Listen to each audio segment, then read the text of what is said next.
Hey, what's up guys? It's Matt with the Movement System. Over the past 10 years, I've programmed over 500,000 training sessions for clients and athletes. There are a lot of things that I do differently now than when I started training clients 10 years ago. Today, I'm gonna show you exactly what should make it into your training and, more importantly, what mistakes to avoid when training, and trust me, there's a lot. If you follow the 10 tips in this video, I promise you will get better results from your training. And because I know you're already smart, we're gonna cut through all the surface level tips that you've probably already heard 100 times: to eat healthy, to use full range of motion, to drink water, and we're gonna dive right into the detailed training strategies that took me years to uncover and understand. So let's go ahead and get right into it with tip number 1. More soreness doesn't equal more gains. If you wanna maximize soreness, go run a marathon. You will be sore for days, but no muscle growth will occur.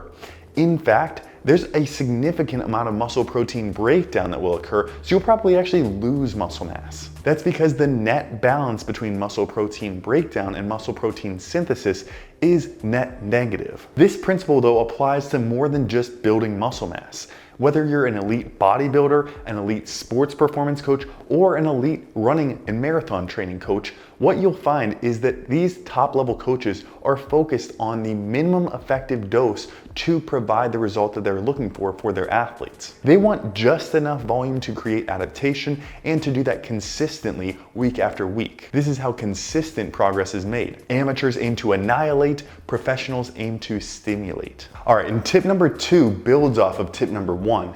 And that is that not all movements create the same amount of soreness. For example, let's compare 4 sets of 30 seconds of walking lunges with 4 sets of 30 seconds of bike sprints. Very similar movements, similar muscle groups involved, similar ranges of motion, similarly challenging. However, choosing the lunges will leave you far more sore than choosing the bike sprints. That's because bike sprints are concentric or shortening muscle contraction focused. By contrast, walking lunges, each repetition involves an eccentric or a lengthening phase as the foot hits the ground and you lower down. That heavy eccentric or lengthening phase of muscle contraction, where we're decelerating the body, can cause a lot more soreness than choosing exercises that are focused on shortening. This can make a big difference, for example, when you're choosing conditioning exercises for athletes. If I'm working with a high-level athlete, especially around a time when they're doing a lot of skill training or having a lot of competitions, I'm gonna focus on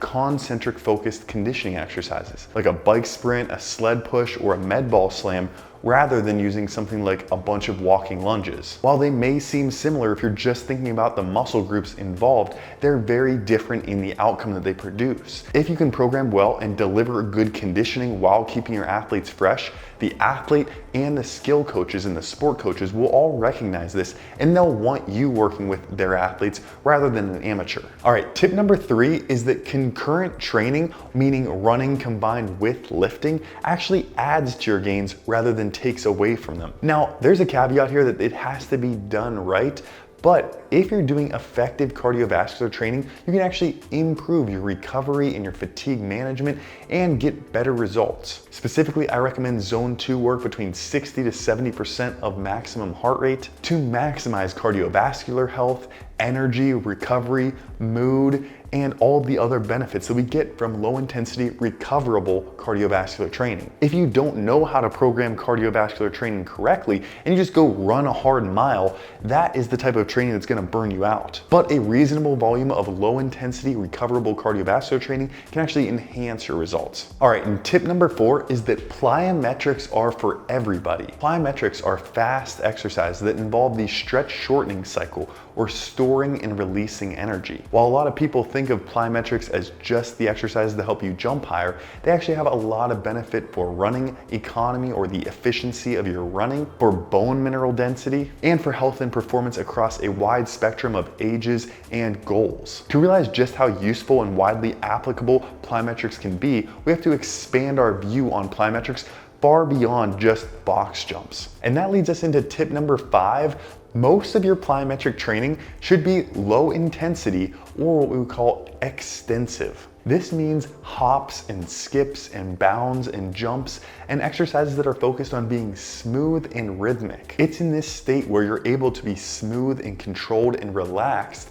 that you can actually create adaptations and learn to jump higher. All right, and tip number 6 is isometrics build tendon strength. Isometric or static exercises where you're holding a position and a muscle contraction under load actually aren't the best exercise for building muscle, but they are really good at specifically stimulating tendon. When you have tendon pain or discomfort, your first thought shouldn't be to rest, to ice, or to stretch it, but rather to introduce the right amount of load to that area to start the healing and the rebuilding process. A great way to do this is with a challenging 30-second isometric movement that targets the specific area that is a deficit for you. This is not only a great exercise to do when you have an injury, but also to build up and maintain an already healthy tendon. All right, and for tip number 7, intent on the barbell matters. For example, if I just lift up this barbell and all I do is enough work to just finish the rep with no real intent,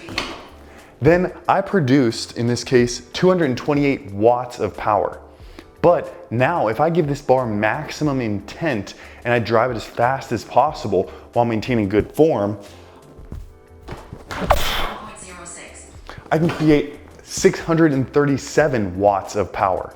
That high wattage and power output only comes from maximizing intent on the barbell, and that's what actually carries over to improving your speed and your vertical jump. So it's really important, especially with athletes, that we're coaching good intent behind the barbell. All right, and tip number 8 is that 1 repetition max changes every day. So while it's very common to test your 1 repetition max maybe every 4 weeks or 6 weeks or 8 weeks, your 1 repetition max will actually be fluctuating every day. This is based on factors like sleep and hydration and nutrition and central nervous system fatigue, which I could make an entire video on.